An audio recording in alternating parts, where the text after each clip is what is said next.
Roger Wolcott Sperry was born in 1913 in Hartford, Connecticut. He attended Oberlin College, where he received his bachelor's degree in English and his master's degree in psychology. He then went on to the University of Chicago, where he earned his Ph.D. in zoology under the renowned biologist Paul Weiss. Sperry continued to research and teach at Chicago and Caltech. Sperry's first major scientific work was to disprove a widely accepted theory of the brain that had been advanced by Weiss. Weiss believed in the brain's relative plasticity and interchangeability of function. In a series of famous experiments using a variety of animals, Sperry showed that the circuitry of the brain is largely hardwired and fixed in early development. Sperry then began researching the idea of the split brain using cats and monkeys. He later extended his research to humans who had their corpus callosum severed in order to treat epilepsy. He was awarded the Nobel Prize in 1981 for his discoveries on split brains. The man shown in the next clip is Joe, who previously suffered from epileptic seizures. To control Joe's epileptic seizures, a surgeon severed the connection between the two halves of his brain. Cutting the corpus callosum like this prevented the spread of the electric storms that caused his seizures. But it also prevented the left and right halves of his brain from communicating. Here is Joe performing a series of experiments similar to those conducted by Sperry. Okay. But when Joe is given the same task, his two hands operate as if controlled by two separate brains.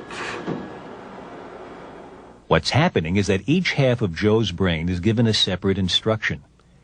He's asked to fix his eyes on the cross in the center of the screen.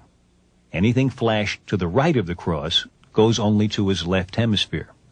Things to the left go to his right hemisphere. Because the two don't communicate, each hand does only what its half of the brain sees. Wow, look at that. It's really like two different people doing the same. That's right. Same task. That's the idea. Okay, Joe, I want you to keep your hands out in front In of an you. experiment that's now a classic in brain research, Mike Kazaniga over 30 years ago used a similar setup to find out if the two halves of the brain are specialized to do different things. Ship. Joe is being flashed a word only to one half of his brain. Words flashed to the right Storm. are seen only by his left brain, and Joe can report seeing those words just fine. Piano. Good. But when a word is flashed to his right brain, Didn't see that. Okay.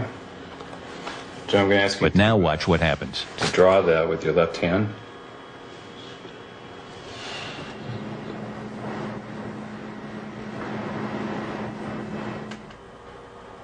You're gonna be lost. Why don't you try drawing another picture of it over here, if that will help you.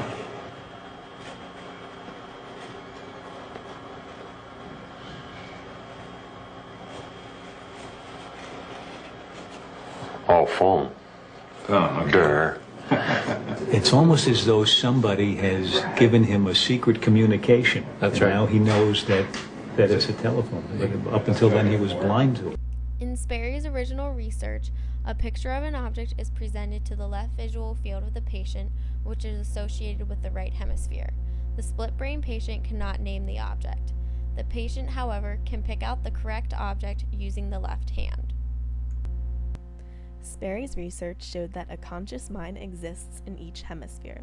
The left hemisphere is dominant in activities involving language, arithmetic, and analysis. The right hemisphere has no language and is capable only of simple addition, but excels in music and spatial comprehension, such as understanding maps and recognizing faces. Ultimately, Sperry's research in the split brain experiments paved the way for the field of cognitive psychology. The brain, there is nothing like the brain. Hearts and lungs are simply tinker toys when stacked against the brain. Insane, I'm insane about the brain. No invention in the universe is equal to the brain.